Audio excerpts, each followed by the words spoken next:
We were headed towards Jalori Pass, and as you can see, there are cars parked on the side and they're not moving. That's because they are rebuilding the road, and we have been waiting for past 15 minutes.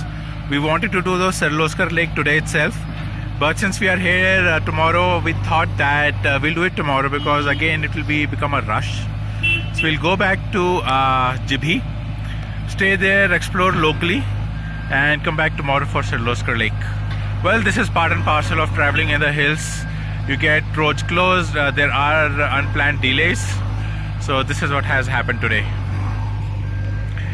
So going back to Jibhi right now in the Nissan Terrano, and we'll do the Jalori Pass tomorrow.